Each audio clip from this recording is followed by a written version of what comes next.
suite, je vous invite à poursuivre la lecture de la première épître de Jean. Et ce parcours dans la première épître de Jean, pendant que vous recherchez l'épître dans vos Bibles, c'est très facile cette épître à lire. Ça demande finalement peu de commentaires. Je ne sais pas si c'est pour ça que j'ai choisi, pour avoir peut-être moins à expliquer. Tellement c'est simple et accessible. La parole de Dieu, elle n'a pas besoin toujours d'avoir quelqu'un pour la commenter. Elle se suffit à elle-même, mais l'expérience de l'un ou l'autre, des fois, enrichissent nos regards. C'est pour ça qu'on a ces temps de lecture, d'explication, de prédication. La première épître de Jean montre deux types de personnes. Ceux qui sont en opposition à Christ et ceux qui sont attachés à Christ.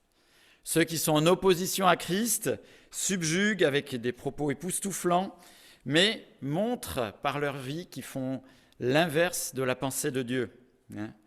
Ils se réclament eux-mêmes Dieu, mais démontrent par leur conduite qu'ils sont étrangers à Dieu. De l'autre côté, on a des personnes qui sont attachées à Christ, réellement attachés par Christ, qui ont accepté l'œuvre de Christ à la croix pour eux, se reconnaissant pécheurs et voyant Jésus, celui qui a porté le péché, leur péché, et qui démontrent au minimum, par leur vie, leur appartenance à Christ. Ils recherchent, ils affectionnent ce que Christ a démontré par sa vie et essayent de le produire avec son aide, avec l'aide de l'Esprit de Dieu dans leur vie. Deux attitudes opposées. Et ça fait un peu penser, on pourrait dire, ça fait un peu penser à ce qu'on vient de lire dans Luc 10, avec le bon samaritain et le prêtre et le lévite qui s'esquivent à un moment ou un autre. Leur attitude de vie ne démontre pas ce qu'ils professaient. Tandis que le samaritain a démontré une attitude de vie qui a été nourrie par quelque chose qui a produit cette empathie et cette action concrète auprès de celui qui avait été roué de coups. Mais plus que Luc chapitre 10, la dernière fois, si vous avez bien suivi, et vous devriez bien suivre parce que je suis un petit coquin des fois, je n'ai pas du tout parlé du verset 10 du chapitre 3. La dernière fois. C'est du chapitre 3, il me semble. Oui. C'est à cela que l'on reconnaîtra les enfants de Dieu et les enfants du diable. Celui qui ne pratique pas la justice, n'est pas de Dieu. Tout comme celui qui n'aime pas son frère. Je ne vais pas parler de ce sujet parce que ça ouvre sur la suite qu'on va lire aujourd'hui à partir du verset 11. Ici, il est question d'aimer son frère, il est question de l'amour fraternel. Et ce que veut dire ici l'apôtre, c'est que l'amour fraternel n'est pas un concept théologique uniquement. L'amour fraternel, c'est quelque chose de concret, quelque chose qui se vit, quelque chose qui se démontre, et qui va signer, ce que nous dit ce verset, notre appartenance à Christ ou au fait qu'on n'est pas encore à lui. Et c'est ce qui est un petit peu développé dans les versets qui suivent à partir du verset 11, et on lira jusqu'au verset 24. En effet, verset 11, le message qui vous a été annoncé et que vous avez entendu dès le commencement, c'est que nous devons nous aimer les uns les autres. Nous devons nous aimer les uns les autres. N'imitons pas Caïn. Il était du mal et il a tué son frère. Et pourquoi l'a-t-il tué ? Parce que sa manière d'agir était mauvaise, tandis que celle de son frère était juste. Ne vous étonnez pas, mes frères et sœurs, si le monde vous déteste. Quant à nous, nous savons que nous sommes passés de la mort à la vie parce que nous aimons les frères et sœurs. Celui qui n'aime pas son frère reste dans la mort. Tout homme qui déteste son frère est un meurtrier. Et vous savez qu'aucun meurtrier n'a la vie éternelle en lui. Voici comment nous avons connu l'amour. Christ a donné sa vie pour nous. Nous aussi, nous devons donner notre vie pour les frères et sœurs. Si quelqu'un possède les biens de ce monde, voit son frère dans le besoin et lui ferme son cœur, comment l'amour de Dieu peut-il demeurer en lui ? Petits enfants, n'aimons pas en parole et avec la langue, mais en acte et avec vérité. Par là, nous saurons que nous sommes de la vérité et nous rassurons notre cœur devant lui. En effet, même si notre cœur nous condamne, Dieu est plus grand que notre cœur et il connaît tout. Bien-aimés, si notre cœur ne nous condamne pas, nous avons de l'assurance devant Dieu. Quoi que nous demandions, nous le recevons de lui, parce que nous gardons ses commandements et faisons ce qui lui est agréable. Et voici quel est son commandement, c'est que nous croyons au nom de son Fils Jésus-Christ et que nous nous aimons les uns les autres comme il nous l'a ordonné.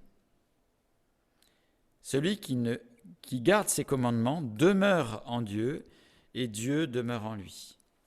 Et nous reconnaissons qu'il demeure en nous à l'Esprit qu'il nous a donné.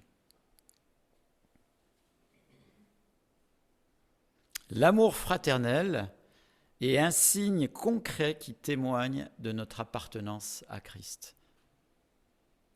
Un signe visible qui témoigne de notre appartenance à Christ.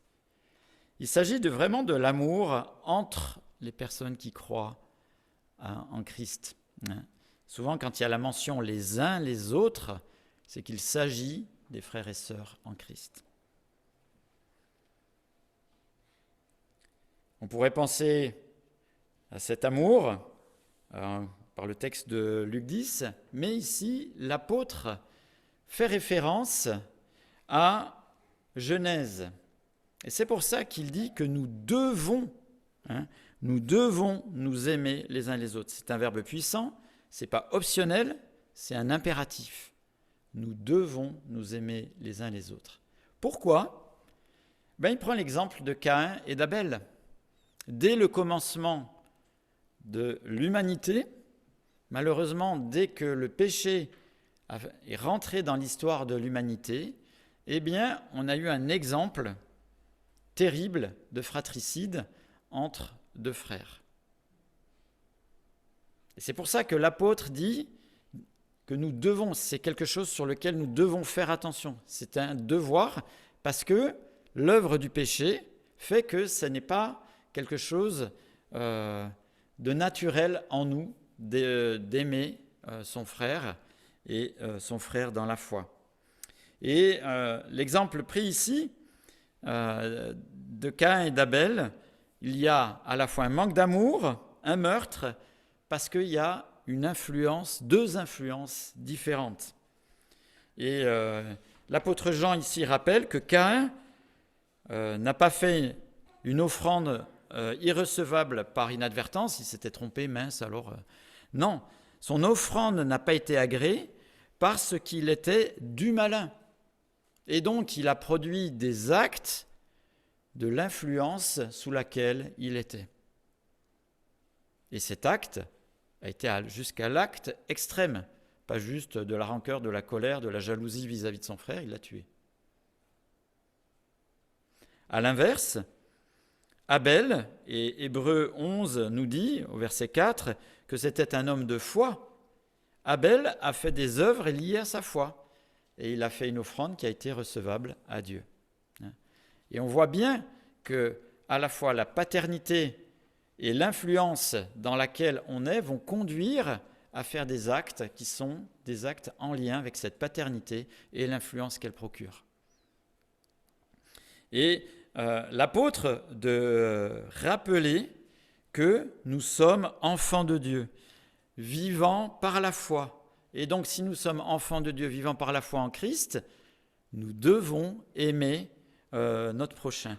Puiser dans l'influence, puiser dans l'inspiration avec l'aide de l'Esprit de Christ pour avoir des gestes qui sont au regard de celui qui nous a sauvés.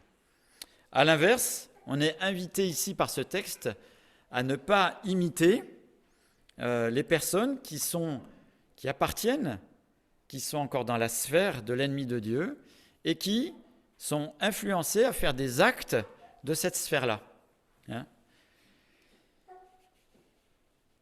En lisant ce texte, on comprend une chose, c'est que celui qui est lié à Dieu par Christ, parce qu'il a accepté l'œuvre de Christ à la croix, n'oscille pas de « je suis à Christ, je suis à Satan, je suis à Christ, je suis à Satan ». Non, ce qu'il est en train de dire, c'est que les enfants de Dieu doivent faire, parce qu'ils sont attachés à Christ, doivent faire les œuvres de Dieu.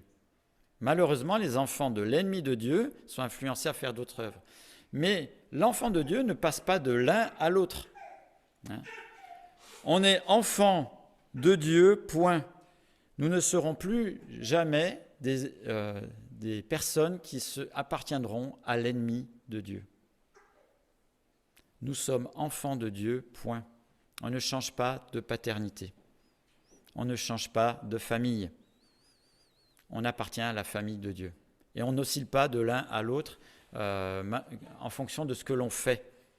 Nous appartenons à Dieu par Christ et on le reste. D'accord, vous me direz, mais il m'arrive des fois de faire des choses qui ne signent pas cette appartenance. Malheureusement, il nous arrive, parce qu'on reste pécheurs, nous sommes graciés par Christ, mais nous restons des hommes pécheurs. Malheureusement, il nous arrive de faire des gestes qui ne signent pas cette appartenance. D'ailleurs, pour ça que l'apôtre, ici, rappelle, nous devons aimer nos frères. Si c'était naturel, il ne l'aurait pas rappelé. Il nous arrive à faire des gestes de ce que nous étions autrefois. Ça ne veut pas dire qu'on a changé de paternité, mais comme nous sommes pécheurs, nous faisons malheureusement encore des gestes de ce que nous étions autrefois. On est tenté de faire comme les autres, mais ça ne change pas notre famille, notre appartenance et au fait que l'on reste à Christ. Et en fait, on retombe des fois dans les ornières, dans les travers de ce que nous étions, de là où Christ nous a tirés. Et c'est un problème d'influence. Le système qui nous entoure, le système que la Bible appelle le monde, le système de pensée, le système avec des personnes qui le vivent, qui vivent et qui poussent à faire comme eux, et bien des fois ça a une influence sur nous. Et des fois ça nous met la pression et on retombe dans ces travers-là. Et c'est pour ça qu'il rappelle ici que nous devons ne pas céder à cette pression, nous ne devons pas céder à cette influence, mais nous nourrir de l'exemple de Christ. Et si on est conduit à faire comme autrefois, l'apôtre ici utilise un terme qui est fort, c'est que nous faisons comme un meurtrier. C'est-à-dire qu'on se nourrit de la même influence qui a conduit à faire ce que Abel a fait. Et il y a une très grande différence ici entre l'attitude d'Abel et de Caïn. C'était de Caïn, j'ai dit Abel tout à l'heure, c'était Caïn, on est d'accord. De Caïn. Il y a une grande différence entre les deux attitudes. Un meurtrier va agir pour régler des comptes avec lui-même. Le meurtrier a une attitude qui est centrée sur lui. Le meurtrier a une attitude qui est égoïste. Alors que dans le texte, l'apôtre nous montre que l'attitude qu'il faut viser, une attitude sacrificielle. Christ a donné sa vie. Christ n'est pas venu pour régler des comptes avec lui-même, s'appuyer sur ce qu'il devait et ce qui lui revenait d'une manière très juste, mais il a démontré une attitude sacrificielle. Pareil dans l'amour fraternel est quelque chose qui se donne, et justement si on n'est pas dans cette attitude-là, eh bien on est dans une attitude qui est centrée sur soi et qui à l'extrême a poussé qu'à à un meurtre parce qu'il avait quelque chose à régler avec lui-même et il ne voyait pas ni Dieu ni son prochain. Cette attitude sacrificielle, d'amour sacrificiel, Jésus l'a montré jusqu'à l'aspect le plus ultime sur la croix, mais il nous invite à nous inspirer de ce qu'il a fait pour que nous puissions aussi le démontrer dans les relations fraternelles. Alors ça se décline de différentes manières. Je prendrai l'image du couple. Quand dans ce texte on a beaucoup de peine à lire de nos jours, où il est dit à la femme d'être soumise, on s'arrête là-dessus, on en parle beaucoup, etc. Entre parenthèses, on est soumis à plein de choses, et ça on ne le remet pas en cause. Mais il est demandé à la femme d'être soumise à son mari, mais à son mari d'être prêt à se donner pour son épouse. L'amour sacrificiel que le mari doit à son épouse est un amour concret, prêt à se donner à la place d'elle. Et là, en général, quand quelqu'un est prêt à faire ça, effectivement, on est prêt à être complètement avec lui. Mais la cohérence de la parole de Dieu est très simple. Cet amour qui se décline dans le couple, mais se décline aussi dans les relations fraternelles. Et c'est ça qui va signer le fait qu'on est vraiment enfant de Dieu par Christ. C'est à la manière pratique dont on va exprimer cet amour fraternel. L'amour fraternel est un indicateur clair que nous sommes dans la vérité par Christ. Alors, on peut avoir deux attitudes différentes par rapport à cette injonction de Dieu. Nous devons nous aimer les uns les autres. Notre perception peut des fois à la fois m'accuser, j'en fais pas assez, ou bien ma perception me trouve plutôt très très bien. Je suis plutôt très content de moi dans ce domaine-là. Et on voit que ça a une influence sur ma relation avec Dieu, cet aspect-là. Ce que je vis ici a un aspect de relation avec Dieu, et visiblement aussi dans la prière, d'après le verset 22. Mais quelle que soit notre perception, Dieu sait exactement, parce qu'on peut être honnête vis-à-vis de Dieu, mais notre honnêteté, elle peut être à côté de la plaque. Mais ce qui est rassurant dans ce texte, c'est que Dieu nous dit qu'il sait toutes choses. Il sait toutes choses et qu'il est là pour nous aider à progresser de progrès en progrès avec lui. Je peux m'appuyer sur lui, même si ma perception n'est pas tout à fait juste. Dieu sait toutes choses. Dieu sait toutes choses. Et là encore, c'est un appel à venir à lui pour progresser davantage dans ce domaine-là. Et mon honnêteté et le fait que forcément je serai défaillant dans l'amour fraternel ou que j'aurai une mauvaise conception n'est pas un objet pour me pousser à l'oisiveté, à jeter l'éponge, mais est plutôt un objet à me pousser à avancer toujours plus dans ce domaine-là, toujours plus à la ressemblance de Christ. Je vais prendre une image. Si Philippe jouait à la loterie, attention Philippe, je t'ai à l'œil. Si Philippe joue à la loterie et gagne plusieurs millions, et qui par amour pour son ami Patrice, donne tout à Patrice. Merci Philippe. Par reconnaissance, mon but n'est pas de tout faire dans ma vie pour lui redonner la somme qu'il m'a fait au travers de mon travail. Les millions, je n'y arriverai jamais parce qu'il a tellement gagné, il est tellement généreux avec moi que j'y arriverai jamais. Mais mon attitude de vie doit me pousser à être généreux comme lui. Et c'est exactement ça que Christ fait avec nous. Ce que Christ nous a acquis à la croix, on ne pourra jamais le rembourser par notre attitude de vie. On ne pourra jamais refaire la croix. Nos œuvres ne referont jamais la croix. Nos œuvres ne seront jamais recevables. Par contre, on est invité à avoir la même attitude que Christ. Christ s'est donné, donnons-nous aussi dans les relations fraternelles, pratiquement, concrètement. Et c'est ce qu'est en train de dire l'apôtre.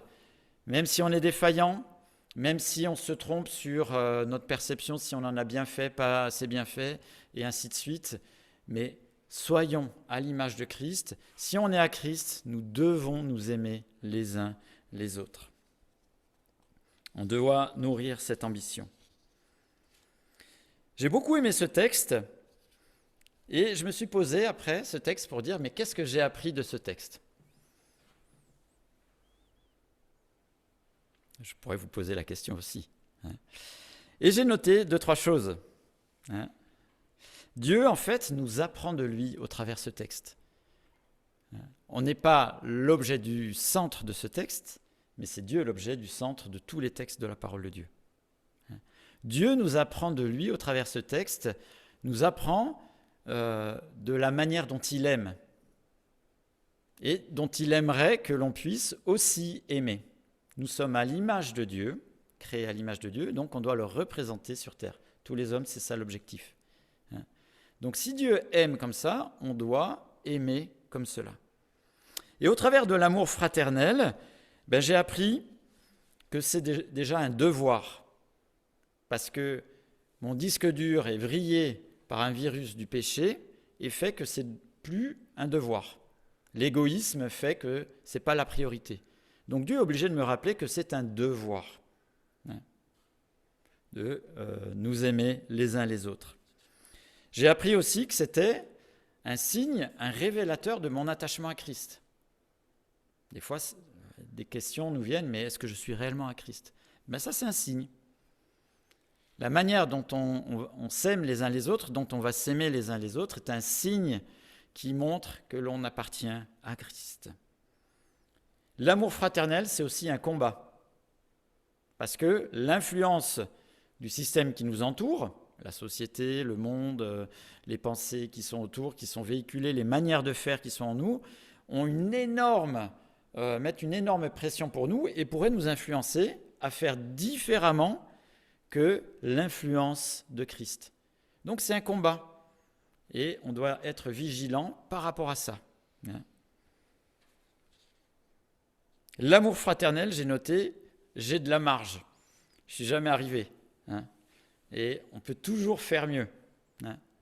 Et à l'exemple de Christ, avec l'aide de Christ et de son esprit, on peut toujours faire mieux. Et on doit ambitionner de faire mieux.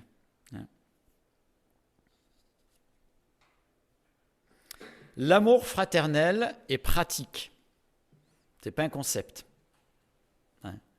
Et le verset 17 dit clairement, si tu as gagné des millions comme Philippe et que tu vois un frère qui est dans le besoin, eh bien, fais comme Philippe.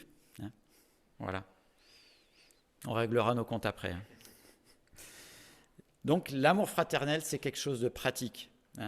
Alors, les questions des biens, c'est peut-être un sujet, mais ça peut être quelque chose qui n'est pas forcément uniquement ça peut être un coup de main, ça peut être une présence, ça peut être beaucoup de choses, l'amour fraternel.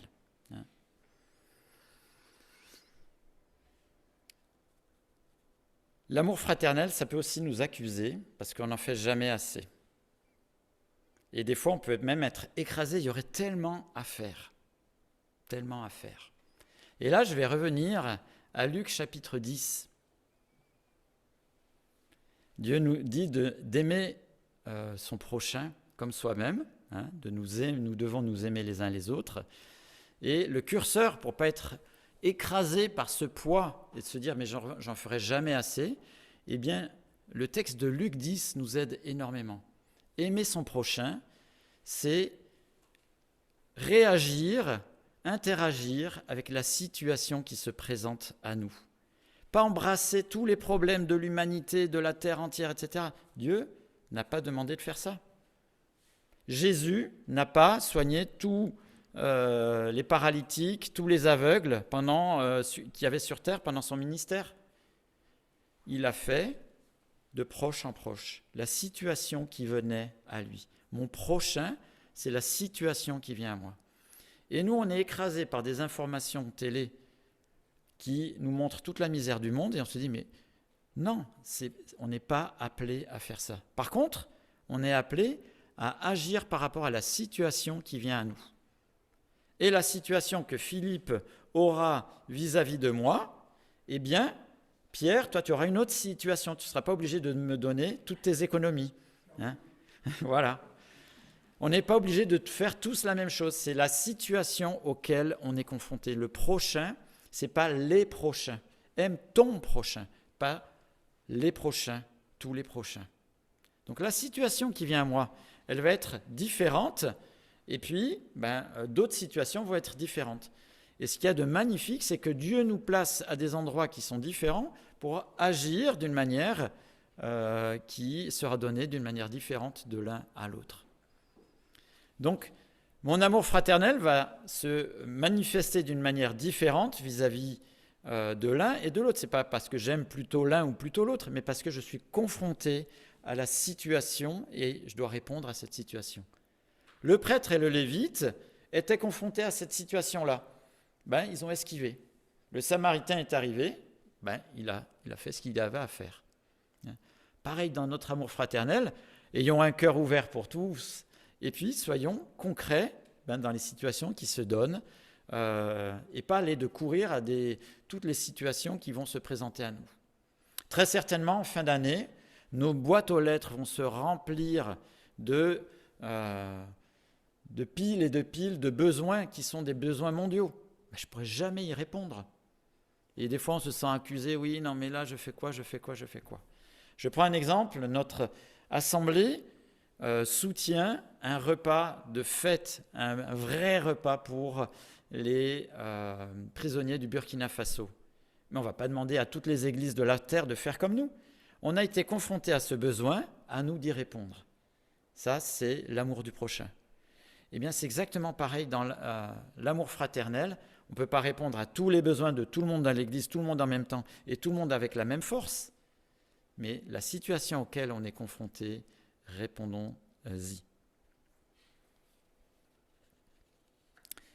L'amour fraternel, ça a été aussi, pour moi, l'occasion d'un sujet de reconnaissance vis-à-vis de l'Assemblée ici.